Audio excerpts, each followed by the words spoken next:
You are listening to the Racer to Racer podcast presented by Race 92. Race 92 is a vintage-inspired racing apparel brand specializing in celebrating vintage race culture and adapting to motorsports today. Check out race92.com for all your racing merchandise needs. I'm your co-host, Aaron McAtee, other co-host you may have seen walking out of a great clips with a big old smile on his face. You've probably seen him at a dirt track. He is a one and only Scott Bowie. And some have seen me at IRP, Raceway Park, recently. Yes, they have. And you told me the story. But before we get into that, just wanted to thank everyone for watching and listening. If you haven't already, make sure you hit like and subscribe on YouTube, Apple Podcasts, Spotify, anywhere where podcasts can be found. As we said last week, the episode we were releasing this week is Ted Woerner and Angela Savage. They co-wrote a book together about Angela's father, Sweet Savage, and Ted has also authored other books and is also involved in many different things. And we get to talk about a lot of that. And yeah, so obviously we're coming off the Indy 500 weekend. Great race. We're going to release a review show hopefully at the end of the week, so we won't dive too much into that. But yes, as Scott said, we were at Raceway Park this past weekend. You actually stayed longer than I did, Scott, because you stayed for the I think the midget race. I went home to go to bed because I had to get up early the next day. To which you were still up later than I was. I knew you were going to say that. I was. That always happens. I go home to go to bed and I end up staying up later than I probably would if I would have stayed out. But anyway, so you actually ran into, I guess, a couple of fans of the show, correct? I did. So it was very kind of. It was Sean and his son Dean. So if you guys are listening, thank you for stopping me and thank you for listening to the show. I was leaving with Jagger Jones and his mom. We were walking out after the midget race and head to the parking lot. And a gentleman goes, Scott Bowie. And I thought this may be somebody I've known from the past, and I just didn't recognize anymore. You know, I'm terrible with faces and names. And but this gentleman said Racer Racer podcast. And that was really cool. And anybody else, if you ever see me, you got anything you want to say to me, if whatever, please stop and say hi.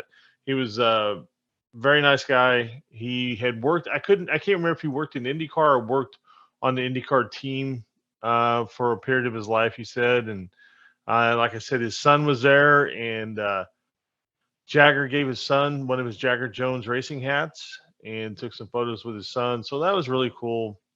It was a great way to end a very cold night.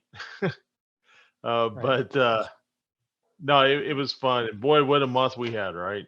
It was just, I mean, from about the 12th on, it was a busy month. Yeah, definitely a busy month. And now, like we always say, it feels sad when it's over. Because now it's over. But a lot of cool things happened this month. A lot of things we're working on that we'll be releasing in the coming weeks that was done this month. So super excited about that. And like I said, just a great month. And yeah. Yeah, Baxter, he agrees. It was very busy for him, obviously, as well. No, it was a good month. We went, and you've got some footage and some things you've put together for Jagger that we'll be releasing, or you'll be releasing in the next couple of weeks. And man,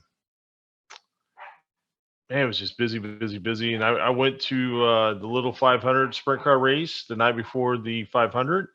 Spotted for Shane Hollingsworth. He ran 8th. So that was a good night. We got a bent shock about halfway through, and we just had to kind of ride out the finish. But and then we met up before the race, and you predicted the winner this time. And our buddy Chin took your pick and put money down on it, and he walked away with some cash. So he was very happy.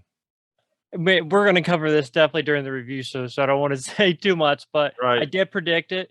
Now, people were saying, oh, if you listen to a review show, I originally didn't say it, but if you actually go to the end, I kind of changed my answer. Yep. And I got extremely confident with that answer. And I literally was with my dad Thursday at the Indianapolis Motor Speedway. Yes. And Marcus Ericsson walked by us, and my dad will confirm this. I looked at my dad and I pointed to Marcus and I said, "There's your 2022 Indy 500 winner."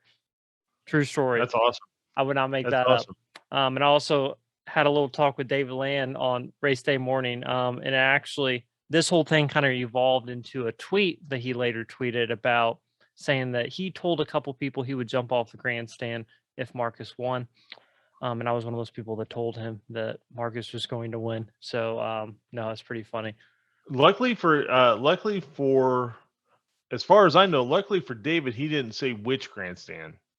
So Right. or we're at. So he may have some wiggle room there, but if he doesn't know how to bungee jump, that's gonna be rough. Well, I think he was making a call to Duck Bulls today, and they were going to put one of those big inflatable like backs behind the Right. grandstand so he could jump. Right. So we'll make sure he's not harmed during this. That's right. No YouTubers were harmed No in the YouTube. film. Right. And I also got the privilege yesterday of hanging out with Mr. David Land. We both actually had the opportunity to do the 2-seater with Mario Andretti, which I will be releasing something about that as well. But absolutely amazing experience. Special thanks to Billy and Stephanie Throckmorton for helping make that happen. But yeah, that was a pretty cool experience.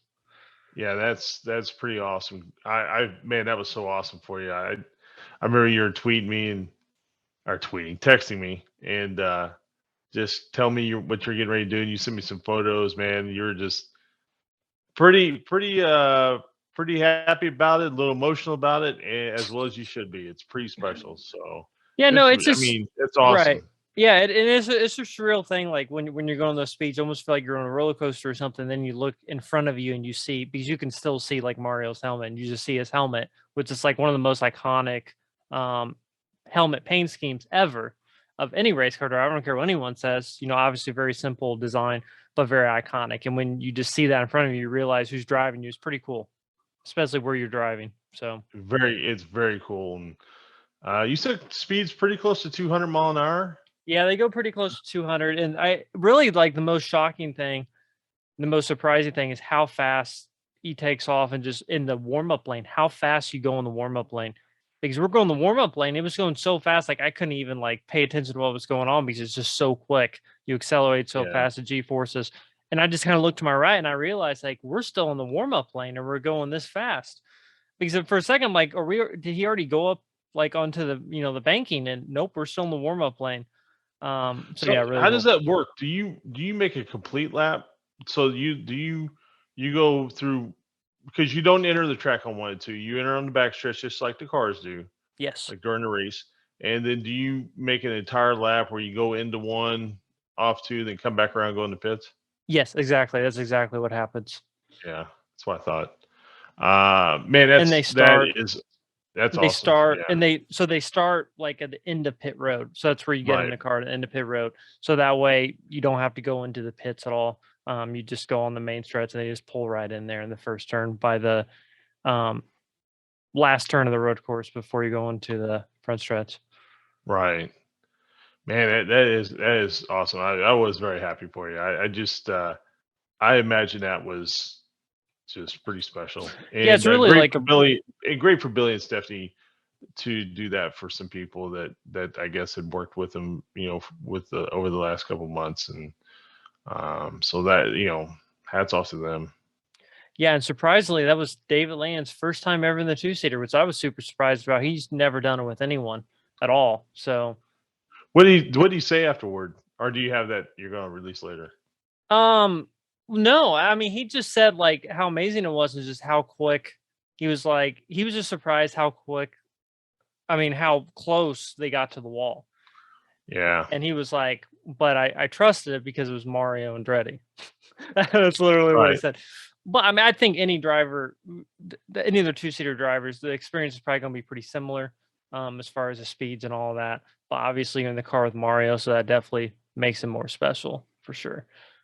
Yeah, I agree. Man, and before I forget, I met two not fans of the show, at least not at that point, but two fans of the race during the race, and got to talking. And they said they're going to check out our podcast. So if they ever stumble across this, um, nice to meet you guys. I had a great time, and they were pretty hardcore fans, I believe, just by listening to the talk, or at least they knew a lot about sport. So that was really cool. It's cool to sit around people who have a really good idea what's going on. Oh, absolutely. And talk about what's going on. Like I think the two-seater is just, if anyone ever has the opportunity to do it, and even if it's not with Mario, I know they do like Groupon deals around Christmas time. It's like $200, which is a really good deal.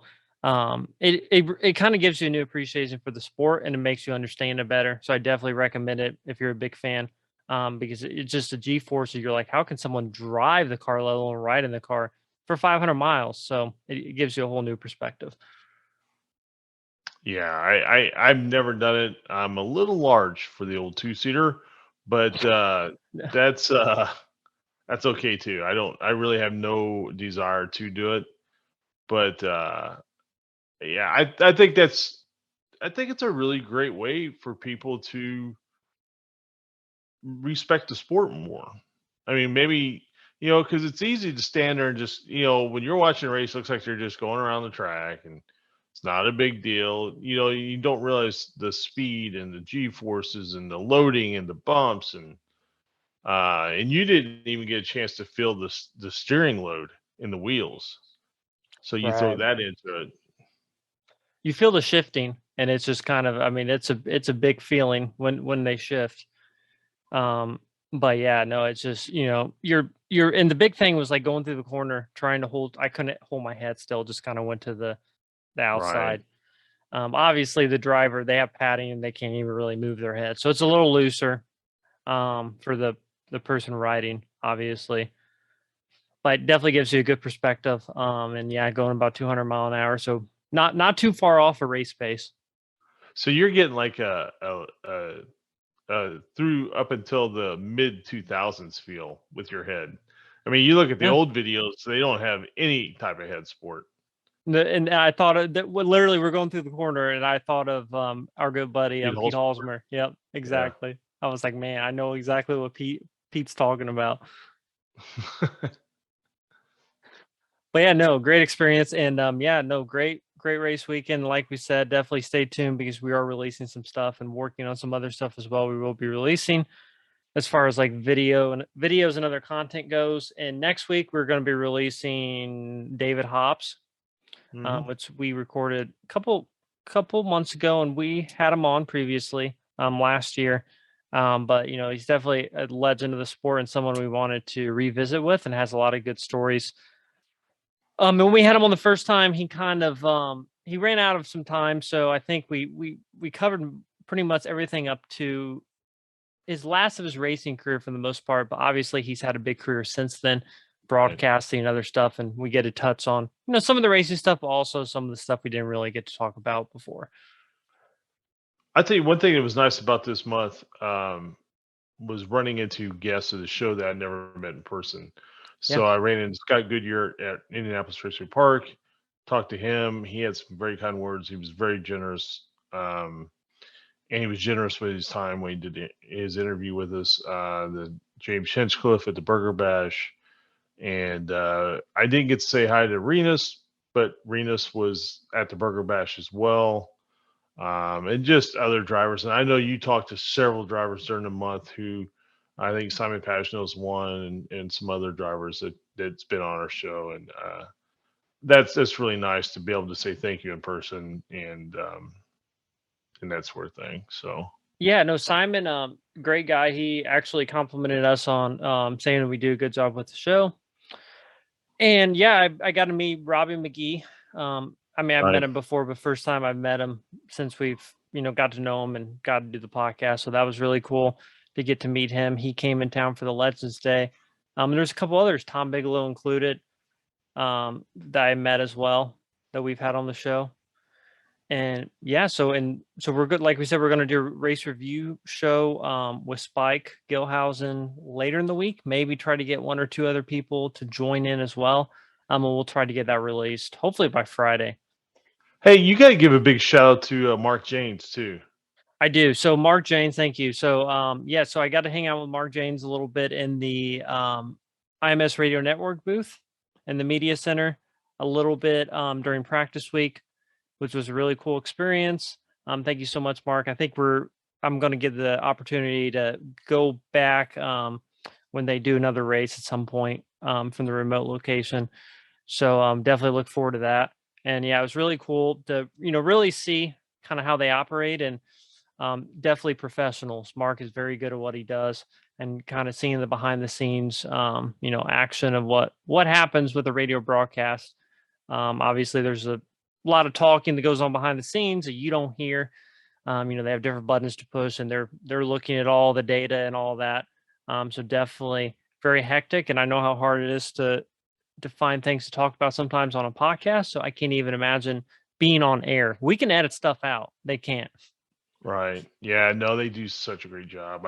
I got to listen to them a little bit this month. I didn't get to listen to them as much as I wanted to. I at the race, I forgot my headphones. I was going to listen to the radio broadcast. I actually did. I actually listened because we have a scanner, and sometimes we listen to like the driver's radio and stuff.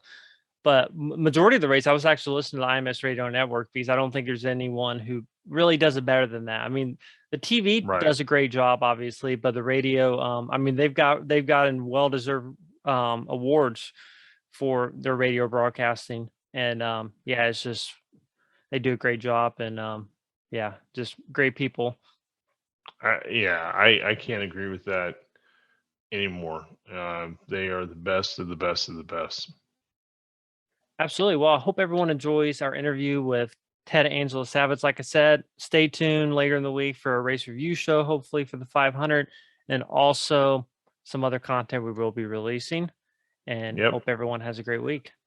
I just want to say Aaron's been putting in a lot of hard work, doing a lot of editing. I've seen some of the roughs, and it's great. So it's really cool. And I hope everybody has a great week, and everybody take care. Today, we were joined by Miles Ahead founder and author Ted Woerner and Angela Savage, the daughter of Sweet Savage. Angela, sorry, I've never messed this up, and I just completely messed this up. I will say that he has never messed this up. Yeah, You're and fine. we've done like 60 of them, so maybe you're the lucky one. I feel lucky. Plus, I totally get it. I mess up all the time. It's just life, Not even a mess. It's just a do-over. Yeah, it's not a long intro, so it's not a big deal. It's all good. Today, we were joined by Miles Ahead founder and author Ted Woerner and daughter of Sweet Savage, Angela Savage. First off, thank you guys so much for coming on. I really appreciate it. Thank you, Aaron. Thanks for having us both. We're really glad to be here. Yeah, absolutely. So obviously, both of you have been involved with racing, and really, I mean, you both had different paths really in racing. So talk a little bit about, and each of you can kind of talk about how you first got interested in racing or got involved. Obviously, Angela, your answer is a little more obvious, but how did your paths kind of meet, and how did you guys first meet? I'll let you go, Ted. Okay. Well, I was a huge Sweet Savage fan. I became a race fan at the age of 5 when my father took me to the Indianapolis 500 time trials, and I saw the STP Turbine number 40 with Parnelli Jones, and that car just captivated me. So when I became aware of Sweet Savage driving the STP number 40 car, I knew he had to be somebody special. And so I became a huge Swede fan and followed his progress throughout the month of May of 1973. And then, of course, we all know what happened with his fatal accident. But then I was reading a book, and I would have been 12 years old at this time, that said that Swede's widow, Angela's mother, was at the race and pregnant and witnessed the crash. And from that point on, I just became very interested in the story and how on earth could anyone be born into such circumstances. So 40 years later, I met a gentleman here in Indianapolis who was organizing a trip for Angela to come to the Indianapolis 500 for the first time, and or maybe the second time. She was in her mother's womb the first time. And I offered my help to organize that trip. I met Angela in March of 2014, just a couple months before she came to the Speedway for the first time. And that's how we met. I had wondered about her for 40 years of my life. And then our paths, you know, God saw fit to cross our paths. And it's been an amazing story ever since. So for me, after my father passed, my mom left the racing community, really probably never to come back. You know, it really hurt her for obvious reasons. And so we left and moved back to California and went on, you know, with our lives. And she was remarried relatively quick, within 6 months, and her new husband had 2 baby boys that came with him. So she was very busy and off and running in her new life. So off we went. We did a little racing. Then my stepdad raced a jet boat, so I was water ski racing when I was like 5 years old behind a jet boat. But then after that, no racing ever happened. And you know, I was a little bit you know, there were some blockages. I couldn't watch an IndyCar race because it was just really upsetting. And it triggered a lot of things, you know. It made me realize what I was missing. And so it was just really difficult. And so then, you know, I joined Facebook. Life goes on. I joined Facebook 2009 and, you know, just kind of like to push the buttons. And, you know, eventually people started to figure out who I was. You know, are you Sweet Savage's daughter? Yes. And would you ever consider coming back to the 500? You know, they wanted me to come back right away. And my initial reaction was really, no, you know, I don't think so. I don't really know why I would want to go back there. That place had sort of, you know, messed my life up a little bit. So I was really timid about coming back. But after thinking about it, you know, it just kind of became very clear to me that it was time. It was time for me to go back and face the dragon and, you know, face the fire and see what could possibly come out on the other side of that. But it was really very, very terrifying and overwhelming at first, you know. But since I came back in 2014, I've been making up for lost time. I've been running around all the different types of racing that my dad did, because he did all of it. And I've really, really fallen in love with the racing community. You know, people talk about how the racing community is a family. And yeah, I heard that my whole life, but I'm like, yeah, whatever, you know, seems sort of cliche to me. But after I came back to Indy, I really realized it's not a cliche, it's true. Everybody was so warm and welcoming and understanding. There were times when I had to just go away in the bathroom and cry, or there were times when I couldn't go to that party after that party, you know, because it was just a lot. But everybody's been so graceful and so wonderful. And I just, now I wish I'd have come back so much sooner, because I missed my life, which would have been with all the racing community, you know. So I'm really doing the best I can to make up for lost time in that way. So I'm just really glad to be back here in Indiana. I live here in Indiana now, just 20 minutes from Indianapolis Motor Speedway. I was down there today. And, you know, really for the first time in my whole life, I feel like I am where I belong. And people understand me here. I don't hardly even have to say anything, and they already kind of get it. So that helps a lot in social situations and stuff. So it's really been quite a long and amazing journey back to where I belong, back home in Indiana. Wait, so when actually was your first time at the Indianapolis Motor Speedway? That was in 1973, but I was in my mother's womb. My mother, Right. That's what I thought, because when you said, because technically I was at the 1992 Indy 500, but my mom was pregnant with me. Oh, that absolutely counts. In fact, a gentleman today down in Speedway reminded me that I am definitely allowed to count that one. So that's why I just did, because I just heard that again today. I definitely get to count that. But then I didn't go back again until 2014. And it's been a love fest. It's been a magic carpet ride that just won't quit.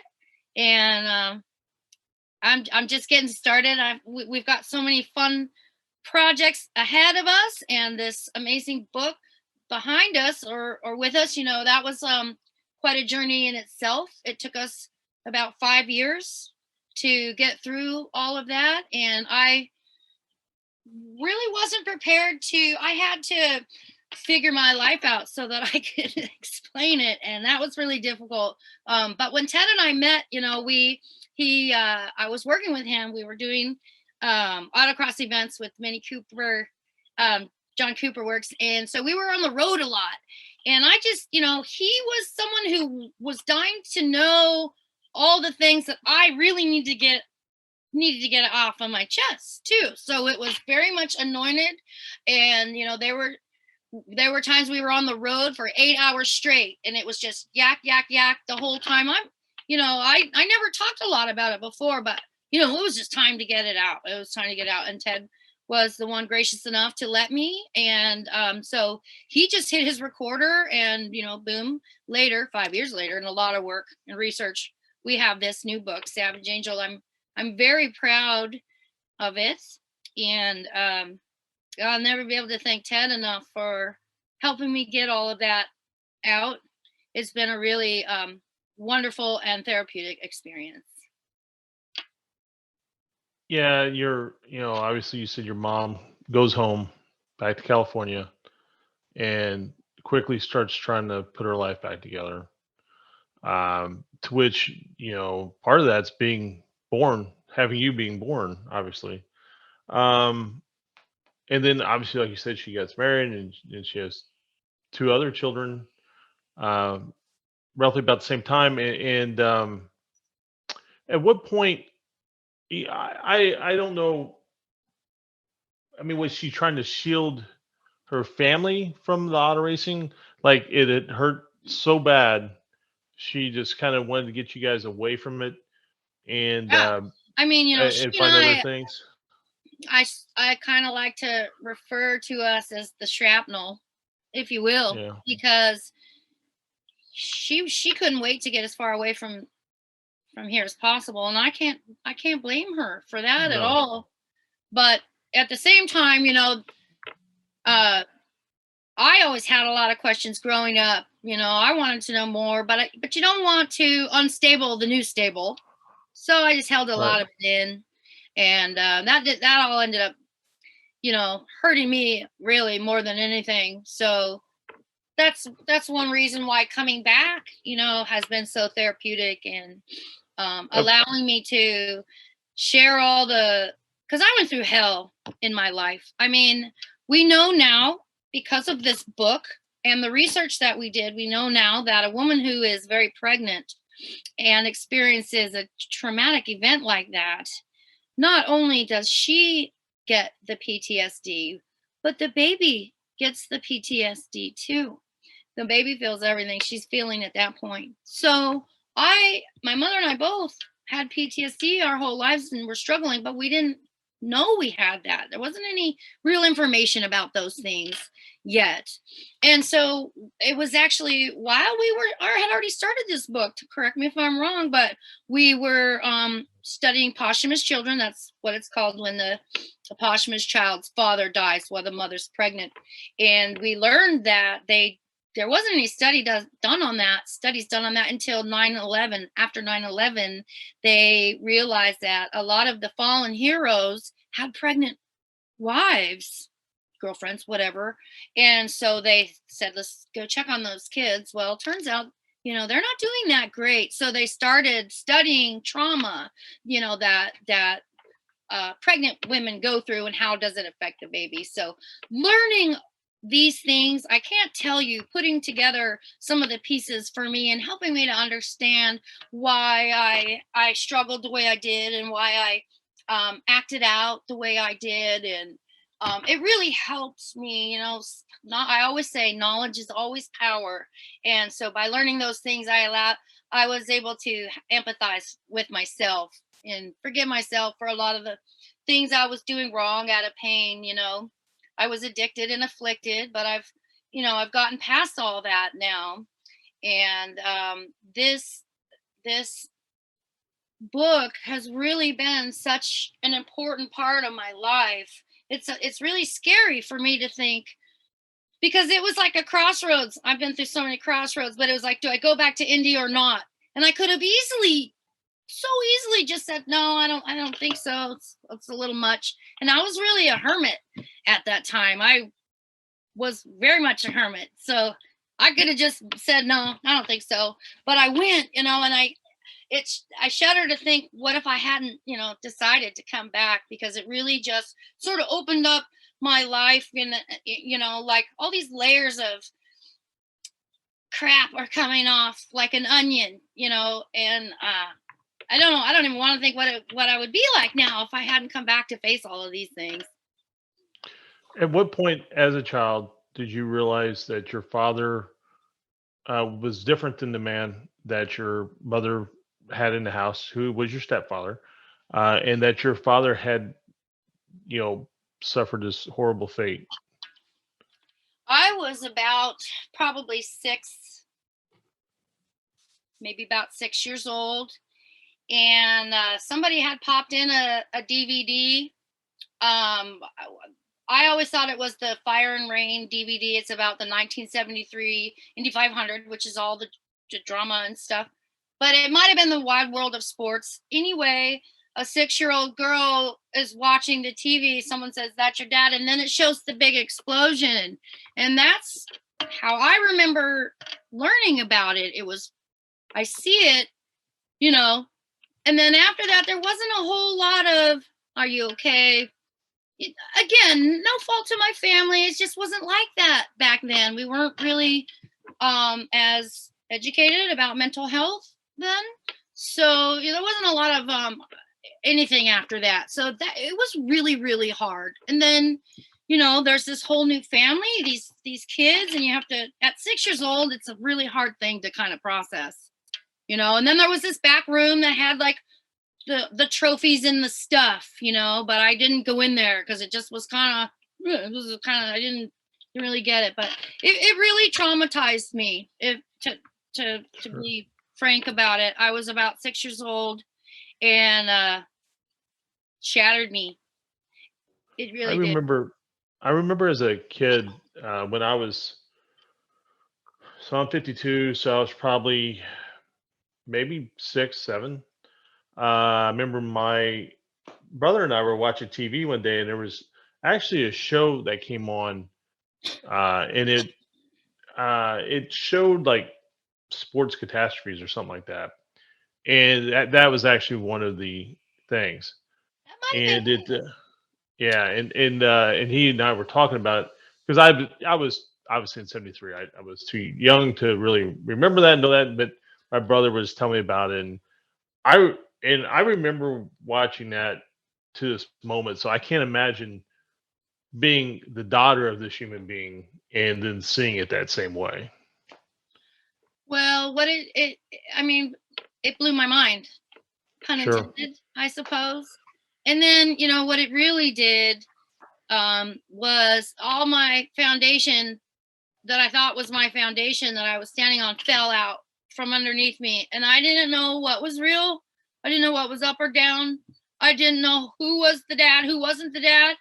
Are these my brothers? And then I had a sister.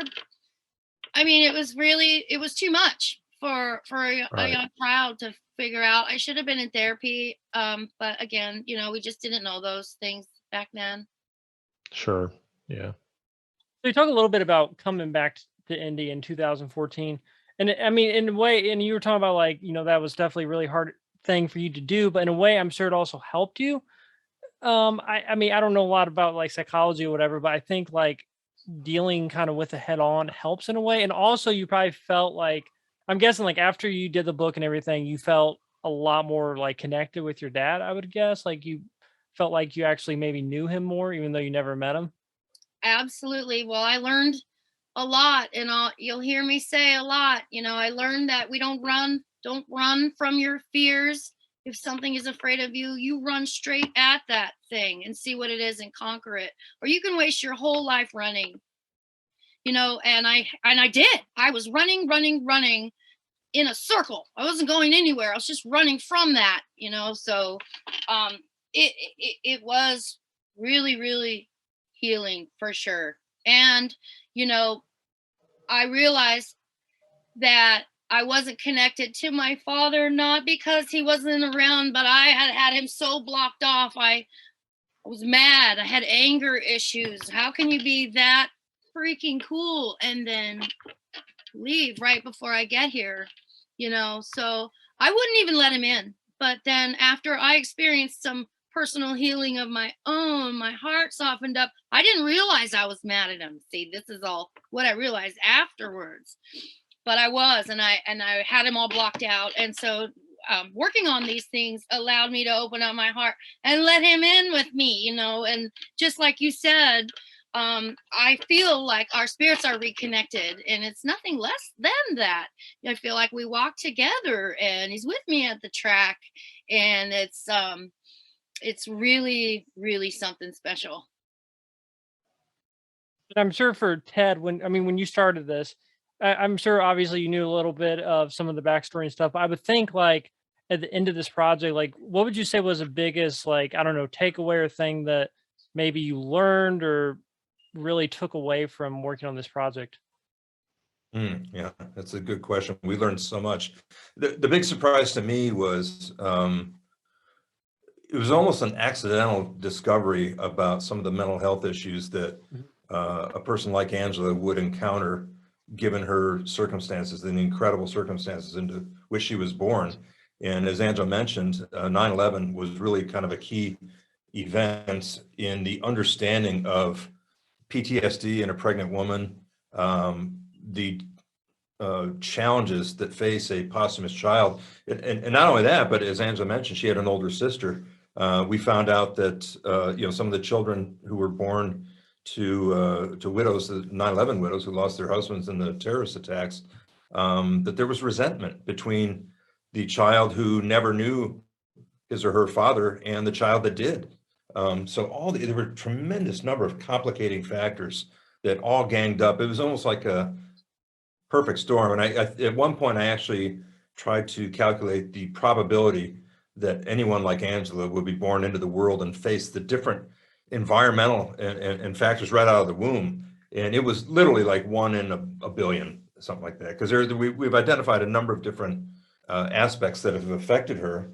For example, there's a study called ACEs, Adverse Childhood Experiences Survey, which is becoming very well known now in the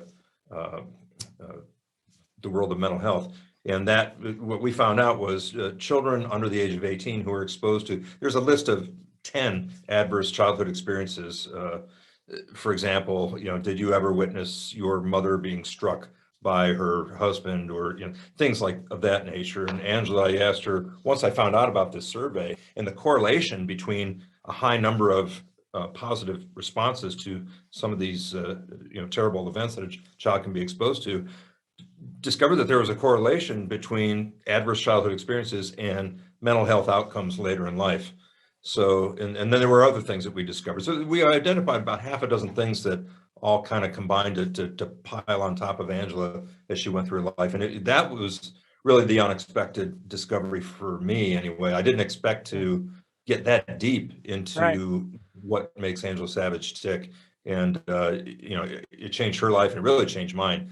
And I think we hope that it'll change other people's lives, because there are other people like Angela out there that probably feel pretty lonely and isolated, just like Angela did.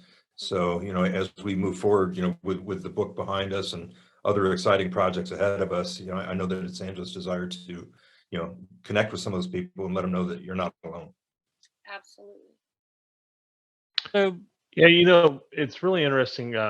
You're talking about, because I've had some of these same thoughts in my life too. Like, you were a little kid, listen to a race, your favorite driver, unfortunately perishes. Then you hear the story about the daughter, and then it never left you your entire life. This never leaves you. And it is interesting how your lives did end up crossing much later. And was it a conscious thing or a subconscious thing when you first had the chance to meet her? It's like, oh, I've been waiting my whole life for this. Or was it like something you said, oh yeah, I would love to, and then all of a sudden you think, well, this is something I've been waiting my whole life for? Yeah, it's kind of hard to put into words because I can remember walking to classes in college thinking that, okay, this child, whether it's him or her, is 6, 7, 8 years old or whatever. And, just various times I would think about this child, and then, the thought would go away, but it never left me because to me, as interesting as Swede Savage was as an individual and as an amazing human being and athlete, Angela's story to me was absolutely as compelling because there was, to me, there was a mystery there. I'm like, is that person still alive? And then when we connected and we started talking for hours and hours and hours, I was like a sponge. I couldn't get enough. And, Angela would say, I'm so sorry. I'm, just talking your ear off. I'm like, no. I can't get enough because it was like a void in me that I always wondered, what was going on. But I welcomed it. It was like, you've looked for a treasure all your life and all of a sudden you found it by accident and you start dusting off the dirt and you find that there's this amazing diamond under there that has never seen the light of day. That's what it was like.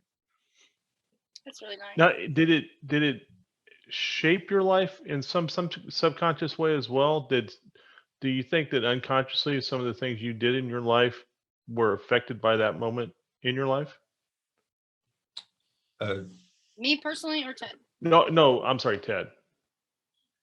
Meaning well, like maybe some of the clearly, classes you took or some of the things that you, as you were walking forward in life? Well, I mean, I always wanted to be a race car driver from the age of 5. So, Okay. So I had that kind of similarity, I guess you could say, to Swede Savage. And, there were times when I found myself racing on the same circuits that Swede did, Road America, for example. So, I always thought that was kind of, but to me, in my mind, I was never going to know about Swede's family. When he died, there was no internet. I subscribed to the Indianapolis Star for the month of May. I lived in suburban Chicago, and my grandmother had bought me the subscription to the paper. But Swede, the race ended on May 30th. That when they finally finished it, so there was only one more day left on my month of May subscription. Then that was it. The next I heard of Swede, he had died. And there was just this little article on the front page of the sports section in the Chicago Tribune, and and there was no, GoFundMe, none of that stuff like there is now. And then, Swede's family just completely dropped off the radar to the public anyway, and Right. for understandable reasons. But so to me, it was just like, it's a miracle, and I'm a believer in God, and I know Angela is too. And to me, meeting Angela and then getting to know all about the story and ultimately writing this book, to me, was my big testimony. I waited all my life for something like a sign from God, if you will, if doesn't sound too corny, to reveal himself to me. And God chose this miraculous encounter that has developed into an amazing friendship, not only with Angela, but with her mother as well, and her uncle Bruce. And, it's just been an amazing blessing. So it's definitely changed my life since we met. And so Angela, obviously when you came back to Indy, I'm guessing you probably got to meet some drivers that your dad would have raced against, right? Absolutely, yeah. So I'm guessing like that, I mean, that would have to be kind of that has to hit a little harder just because like you're talking to someone who knew him and knew him with something in which he lost his life in. So I mean, it seemed like everybody and their mother knew my dad except for me. And that was tough.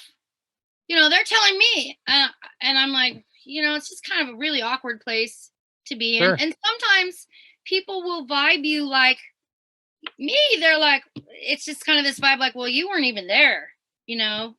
We were all there. You weren't even there, and that is really, really hurtful. I've heard some of that from my own family members, you weren't there. So, yeah, it was hard, but it was wonderful. I mean, it wasn't bad hard. My whole life has been bad hard. Coming back here has been hard, but it's all been good hard. It's overwhelming, but it's good overwhelming. And I was already prepared for big things because I've been through hell. But this is like, it's a lot, but it's good. It's all good. So I can handle it. That the drivers are so amazing. They I'm right in their arms with the hugs, and then they want to tell me all about it. Mario Andretti, Johnny Rutherford, Come on, Ted. Who else? Roger Penske is he was Yeah. interested in hiring my dad. Nobody knows that, but it is in the book. Yeah. Who else? Mel Canyon, John Martin, all of them. I've met most of them, you know, that were racing with him or there. And people that were on his crew as well, Tom Lucas, you know. I just met a guy yesterday Jim Bob. Jim Bob, yeah. Jim Bob, this guy across the street from the Speedway, IMS, has a shop down there, and I went in there to see his indie stuff that he's selling. And the next thing I know, he's telling me that he worked on my dad's crew in 72, and he's like, I've got a bunch of pictures, I'll find them. This was yesterday, was it, or 2 days ago? Anyway, I went back today, and he had all the pictures ready, and I didn't tell him I was coming back. I think he just knew because, you know, he had some goodies. And I mean, we just walked in off the street the other day. You know, we had no idea what we were walking into. Yeah. But this is the beauty of Angela living in Indianapolis. You know, it happens all the time. Before she moved here, I said, you know, everybody in this town knows the Sweet Savage name and story. Nobody in Boulder City, Nevada, where she's from, would know. So there's an instant empathy right off the bat, and it's so comforting to her. Just like this gentleman we met the other day. It's just Jim Bob's a good man, and he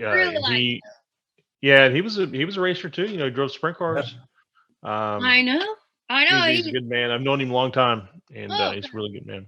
He's closing that shop, I think, end of the month or something. Yeah, Right. and I didn't, you know, sometimes I feel so 2000 and late. I didn't even know it was there, and now it's closing. So, you know, I'm like in there every few days, just like getting what I can. I bought a race shirt today and another STP patch. Can you ever have too many or enough STP patches? I don't think so. There was about 10 billion of them made over the years. So Yeah, right. Well, this was like a stack of like brand new ones. They never saw the light of day, so I'm like, all embroidered. Yeah, they're really nice. Yeah, those stickers, my you know, because they gave them out by the fistfuls, you know, the packages.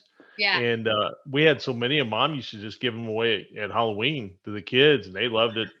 And they'd come back and get more that night. They loved those stickers. You'd see them on all the stop signs around the neighborhood. You'd see them everywhere. Yeah. Well, and that's what I think would help make Sweet so heroic. Was, you know, not only was he this amazing, extremely talented, good-looking guy that, you know, out of California, but he drove for STP of all people. You know, I mean, that's a legendary brand. He drove for Andy Granatelli. I mean, it doesn't get any more legendary than that. So, you know, he came and he went so fast, but, you know, the STP Association and Bell Helmets. Well, I was just going to say, you know, I really should say that even though I wasn't connected my whole life, that Bell and STP, those images, it's like brothers or something, you know, it's that's the most familiar thing coming back was the Bell and the STP logos. It's like burned in my brain. I don't know why, but it's like they're like family businesses or something, because I guess every picture I probably see with my dad is the STP and the Bell, you know, so I have a really soft spot in my heart for both of those brands. Sure. No, I know exactly what you're saying. Yeah, it's like family. You know, I see an STP sticker and it's like a warm fuzzy. You know, you see a Bell sticker, it's like, oh, my brother's here or whatever. Right. It's a good thing. I love it. Well, you know, that has to do with psychology too, because like with logos, I went to school for graphic design and I learned like different shapes mean different things and they make you think a certain way. That's right. Because like a circle is something to do with like love and being secure. Because if you think about it, what shape is a wedding ring?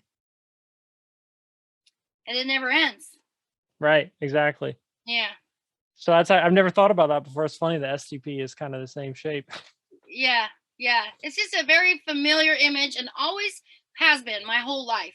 You know, anytime it was like, oh, it was something familiar, like my past life or an old life or something, you know. And even still, I've got any chance I get, I'll take a stack of those STP stickers and Bell stickers. I'll put them up anywhere. I love them.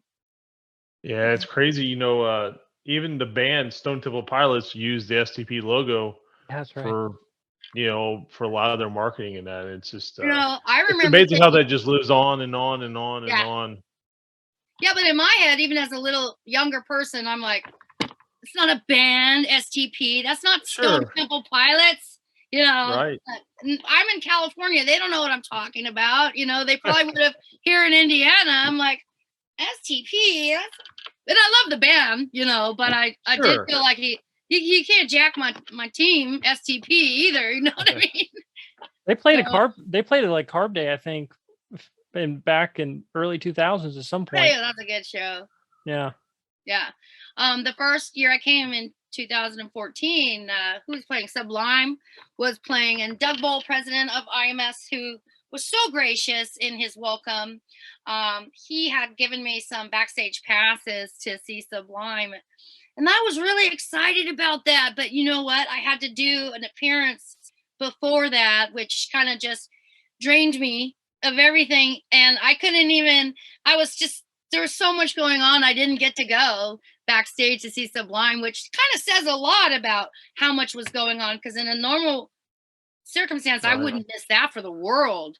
But I was I got to go back to the room and decompress. You know, sorry, Doug. Love you, Doug. Wasn't Sammy Hagar was part of that too, I believe, and that would be different. Sammy Maybe Hagar, it was same year. I think it was Sammy Hagar and Sublime together. Sammy Hagar's from San Bernardino, like my father. Sure. And that's what I was going to say. You know, he loved going to Ascot. Ripping around in his yellow Corvette. Yep, he loved going to Ascot and going to all the races. He would love to meet you, I'm sure.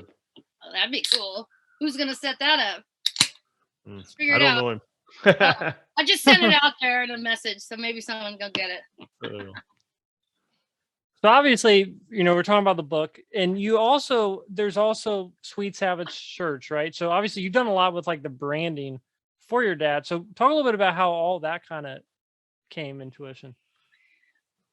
You know, we just needed some Savage shirts. So Ted, who also has a degree in graphic design, he's designed the very first one for me, and it's sold really well. And then, you know, I really want to get my fingers into the merchandise because that's really fun for me.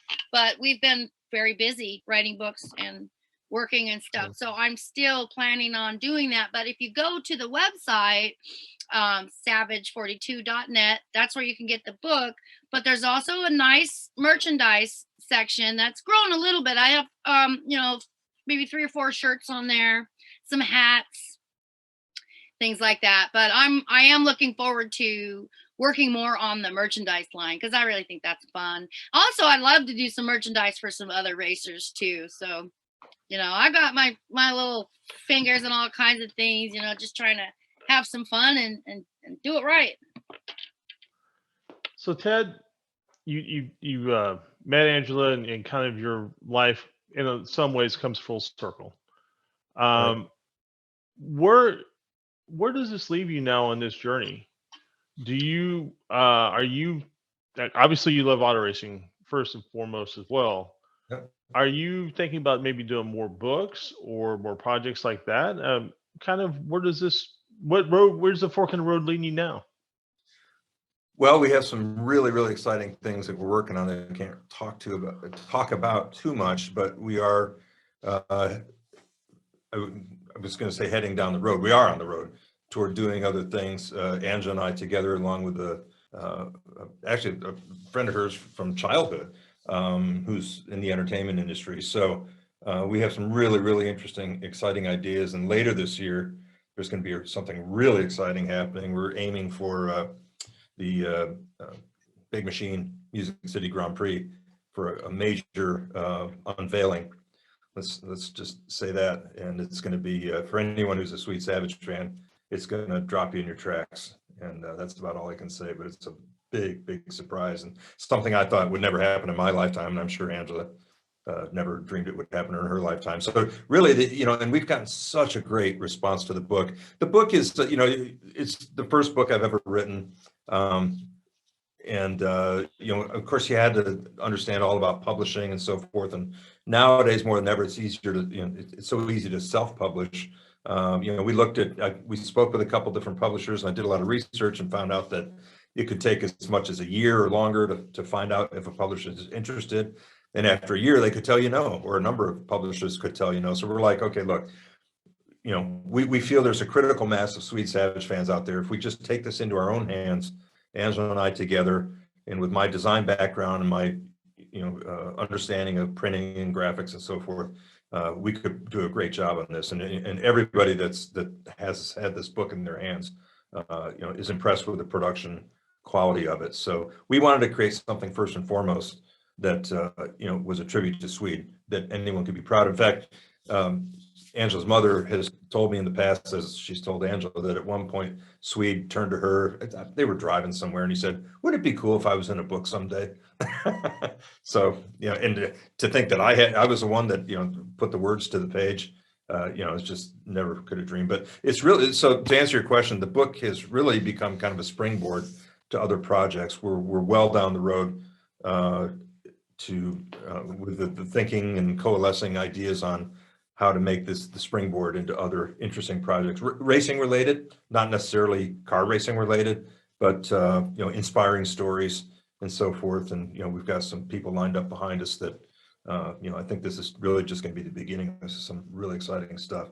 But the Music City Grand Prix at Nashville is going to be, we're going to do something there that's going to be really, really special. So excited to Well, share that one. I'm definitely looking forward to it. Hopefully I'll get there this year. Last year I didn't go. I really enjoyed that event last year. Wasn't it great? First Yeah, year, I really That's did. where we launched the book. Yeah, that's where, remember, that's when Angela? we did our launched the book launch. here. In the Vintage Indy Paddock, which is where you'll Right. find us at the races. So, you know, when you get to the race, find the Vintage Indy Paddock, and we'll have a little hospitality there and some really fun things to show. Yeah, and those are good guys too. I mean, I go out to their shop out here, you know, Dubin shop and that out Right. there. So Love Rick. yeah, great Love guys. Mike. Yeah. Yeah. Yes.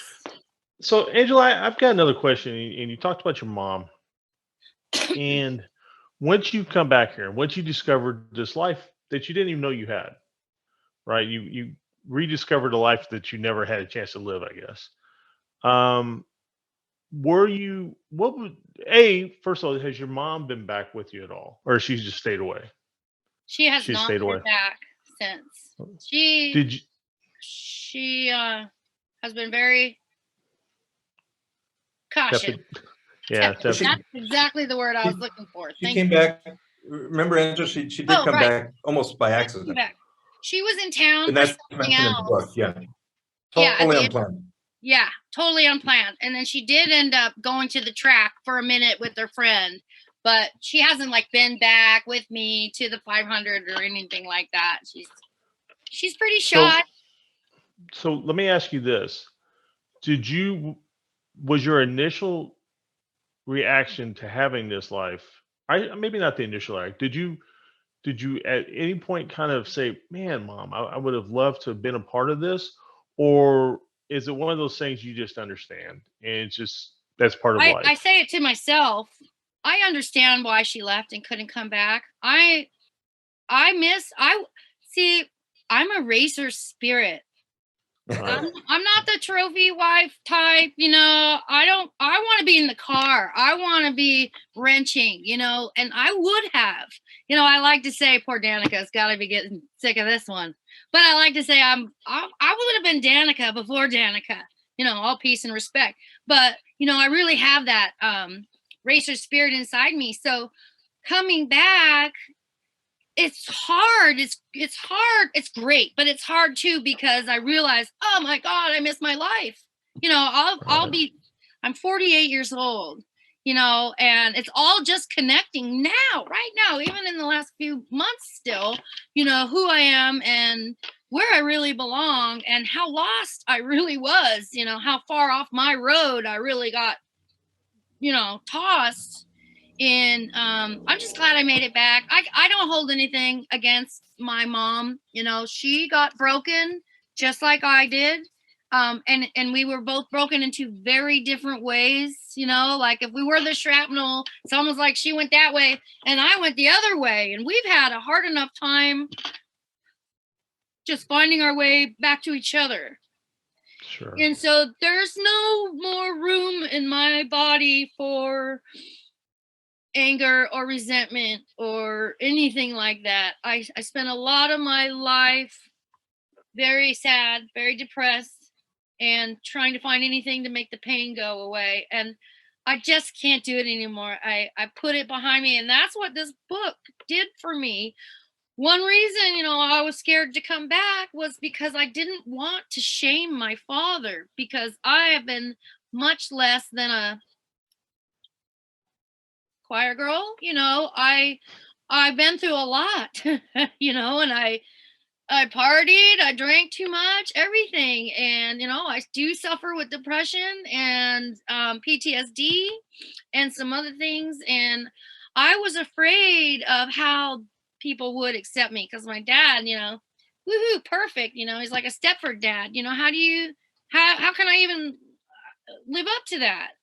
And I've never been very confident. I'm getting there now, but it was really scary at first because I didn't want people to know who I really was, and so it was easy for me to try and find all these faces, to try and hide some of my issues. But then I just figured, you know what, I can't do this anymore. And so while we were writing this book is really when I decided this is it. I'm bringing my big old bag of crap that I've been carrying around my whole life, and I'm slamming it down on the table, spread it all out so everyone can see it, bring it to God, trading the ashes for beauty. So this book is a really, really deep dive. I'm surprised still myself out how honest I allowed myself to be with everyone. But this is sort of my gift. It's the only thing I have is my broken heart and what I learned from it. And so I'm really hoping that by myself allowing myself to be in a vulnerable position and be very honest about what I've gone through, that might help some other people to allow themselves to be in a vulnerable position too. It's okay to bring your stuff to the table, put it on the table and get it behind you, or get it out. Just get it out. And I think that the more honest we are with each other, the more we can learn that we're all more the same than we are different. And it just seems like there's a lack of empathy in the world right now. People are really on edge, mad at each other. It's a lot of weird things been going on, but this is sort of my way to try and, bring us all back together. Look, we all have our things. I don't know one perfect person. There aren't any. And, so I hope that by allowing myself to be honest and vulnerable about my things, that will inspire some other people to open up about what they're going through and not telling anybody. And if not somebody else, me, I'm the first person to say, if you're struggling, you don't think you're going to make it, through today. I'm always in social, reach out. I can't have anybody giving up on my watch now. You know what I'm saying? I've seen so many people struggle, and I hope that this book really works to help with the mental health community. It's time for that too. And I think a lot of people are struggling in silence, and someone's got to come forth and put it on the table first. So that's really what I did. Well, I mean, as far as being worried about being judged in the racing community, I mean, what's the story about glass houses? I mean, there's a lot of rocks and glass houses in the auto racing world. So throw the first stone, right? And there's a lot of people who I think are drawn to the sport because their personalities are different, and they have a different outlook on life, and a different way they go through life. Yeah. And I don't I say that sport attracts outsiders, and I don't mean that in a like a demonizing way. I think it draws people who are kind of on the outside in, because you can find your place in it. Yeah, right. And the people in there have been in that same position where they couldn't find, and it's like it's a safe home. It really is. And none of us are perfect. I don't think any of us are trying to pretend like we're perfect. It's Well, and I'll say too, because I grew up at a time when, in the early 70s, I mean, we were losing drivers all the time, a couple big names a year, 2 or 3 anyway. And it's we don't want to see that, but it's the Swede and Angela Savage story that gives the sport its color and its depth and its interest and intrigue. I mean, Angela's story intrigued me for 40 years, and I'm so blessed to have met her and to have been able to put her story in the same book with her father's story. But it's that, the possibility that, someone could lose their life out there. And I was at the track on pole day in 1973 when Art Pollard was killed. And then 3 hours later, Swede breaks the track record, and I was there when they announced that Art Pollard had died. And I was there when they announced that Gordon Smiley had died. This is, and the point I make in the book is, we've all been to a football game where an athlete's been carried off the field on a stretcher, but imagine the announcers in the third quarter saying, "Hey, we regret to inform you that so-and-so has just died of his injuries." People would be horrified, and there'd be all kinds of people yelling and screaming to make the sport safer. But that's the way it was back then. But that's why people like Angela and Swede and her mother, Cheryl, and sister Shelley are so intriguing to us, because they've lived through this. And there's a lot we can learn from what they've gone through. And there's deep love and appreciation for what they've gone through. And it gives color to the story of auto racing. Auto racing is so good for kids. You were saying, did I regret not having been grown up in the community? Yes, I absolutely do. And see, I was born an adrenaline junkie. I'm a savage. It's in my blood, but I didn't know really where to channel that stuff. So I just went wild, and had I had, I say this so much, had anybody just said, "Oh, just go to Indiana, you'll be fine there," it would have given me such a nice channel for my sort of wild energy, right? And probably would have kept me a little more clean and sober too. I hear that a lot. And if you're a racer, you can't afford anything bad anyway, so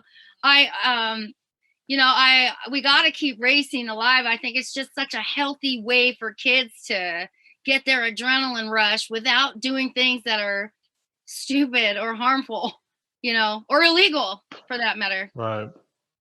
I've been in this sport my entire life. First race I went to, I was 6 weeks old. And I would tell you that if I didn't have auto racing and I had free weekends, a lot of my life would probably be a lot different. I could definitely be one of those kids. Not that I ever was, but I could have definitely went down other roads had I had more free time. I was literally down in the pits, and I like to say that my ship, it wasn't sunk. I mean, it was at the bottom, broken in half, covered in barnacles and, coral reefs already. And, really, if I can get my ship turned around back up to the surface and flying straight, anybody can. Because I was a dead man walking, I really should be dead so many times. And I can't help but think that maybe it's because I was supposed to make it back here. So if anybody can, it's never too late. People can change and people do get better, and so you just really should never give up on your loved ones or your friends that are a mess, because things can finally click and there are success stories. And so, I'm also here to say that's why I put it all out there too. Like, if I can have been through this and still be coming out functional and raising my kids fine, and anybody could. Right. So Ted, one thing, so obviously, there's a lot going on with, the book and everything, but I know you've been involved in a lot of other things in racing. And one of the things that I've found most interesting is the miles ahead. And, I know a little bit about it, but can you talk a little bit about the idea behind Miles Ahead and kind of how that got started? Yeah, absolutely. I a number of years ago became good friends with Stefan Gregoire, 7-time Indy 500 driver. And at the time I got to be friends with Stefan, who's a great guy. I started helping him develop sponsorship to advance his career. I had some skills at that. And while we were working on those things together and good friends, he said, Ted, I don't understand why the Indianapolis Motor Speedway doesn't have driving school. And this was after they'd already built the Formula One track. He said every track in the world is, and he comes from France, so especially in Europe, they all have driving schools there. And he said the Speedway has everything there to do a driving school. I don't know why they're not doing it. And furthermore, they have all these Corvettes parked out there all summer long, between the Indy 500 and the Brickyard 400. This is back in the early 2000s or early 2010s, I guess. So, everything's there to do it. So he said, if you agree with that, and if you want to help me put together a business plan to pitch the Speedway, how'd you like to be partners in that? I said, well, heck yeah. But it took us 5 years of politely knocking on the door, and they never told us yes, but never told us no. And then finally, our contact there said, okay, look, if you really want to do something out here, we'll let you do advanced teen driver skill training. So we were like, no, okay, not exactly what we had in mind, but it was a foot in the door. And then we through Dennis Reinbold, who's owns a number of car dealerships here in Indy, who owns an IndyCar team. Stefan knew him. He said, we met with Dennis, and he said, well, Mini would sound like a great manufacturer partner for this program. Would you like me to make an introduction? So that's how we ended up partnering with Mini, and we had a 10-year run with Mini, just a great relationship. So then we started doing this instruction at the Speedway. The parents would come with their kids, drop them off, pick them up, and the parents were like, this looks really great. When are you going to have something for us big kids to do? Because this looks, we could benefit from this too. So the Speedway knew we were doing a good job out there, and they said, okay, we'll let you do a performance driving school. Well, then Mini got all excited. They're like, well, we have this Mini John Cooper Works hardtop that is a pocket rocket automobile. How many of these cars do you need? 12, 24, 40, 50? And so they jumped all over it. And then so we started doing the Mini Performance Motoring School by Miles Ahead out at the Speedway for a few years. And so our company, Miles Ahead, we're still around. Angela's a key part of it now, which is another, huge irony. But now so that's now evolved. Like I said, our relationship with Mini wrapped up about a year and a half ago. And now we've replaced Mini with electric powered racing carts. We're literally, Angela's husband, Scott, was building them in our shop here today. So we're transitioning to doing driving events for nonprofit fundraisers. So instead of having a golf outing or a walk for charity, we'll come right to your parking lot and set up a race course with a start line and finish line. We run the events as an autocross, so it's one cart at a time. Of course, we have multiple carts on the course at the same time. It is a blast. So we're really, of course, COVID took the wind out of our sails. The Mini relationship ended right as COVID hit. So we had a couple of really, really tough years coming back from that, because nobody wanted to talk about events, even though they were outdoors and everything. COVID just, almost put us under. So, but now we're back, and, we've got a brand new trailer full of electric powered racing carts, and, we're just super excited about our future. So and Angela and Scott and Chance and Cruz, their whole family works the events with us. That's why they moved to Indiana, because I needed them involved in the business. And it's just, that's another thing that's just, and that's mentioned in the book as well. It's just, how could I have ever predicted that this child of Swede Savage that I wondered about my whole life would end up, essentially being my business partner as well. You can't make this stuff up, it's crazy. Yeah. So, but we love what we do, and we have so much fun doing it. We're really blessed to do what we do. So we're in our 11th year now. And that's really cool, because if you think about it, like, obviously you said Stefan Gregoire is involved in it. How many sports, that'd be like, an NBA player coming out to, to play basketball. That's just not going to happen. Yeah. So to be able to, Exactly. do carts with, and I'm guessing he probably races with everyone as well. Well, so Stefan, he's no longer involved in the business, but we have him out to events. He's still a real good friend, and he comes out to events. But we also, Scott Goodyear and Michael Goodyear, Scott's son. Michael's been with us for, 5-6 years now. And then Scott has done some events with us too. And, of course, Scott Goodyear, his record at Indy and in IndyCar racing, 2-time winner of the Michigan 500 and so forth. And he's a very articulate guy, of course. Such a nice guy. Love the Goodyear. So, we just had a ball, and then, at one event last year, Michael, who's a great driver, by the way. Yeah. And his dad, Scott, were in a runoff against each other. And, all the people at the event were cheering as they, came across the finish line. Down to the millisecond and everything. Yeah, it was really Didn't Michael won too, huh? Yeah, just by a little bit. by a millisecond. It was really exciting. Yeah. But Scott is But such we a neat guy. really have so much fun. You know, we can, Ted and I can put an event on and bring the hoopla for sure. Right. And we do company team building events too. We've got one client that just called us up for. We've done 3 events with them here in Indy over the last few years, and now they wants to go to Detroit, Chicago, and Minneapolis to do events for offices there. So we got a little bit of a setback when COVID hit and the transition from mini to carts, but we've got a really bright future ahead of us. So, and Angela and her family are a key part of that, ironically. Yeah, we actually That's really cool. We actually talked to Scott Goodyear a couple weeks ago, which was really Yeah. cool. Yeah. Great guy. Great Amazing guy. career. Yeah. Very talented.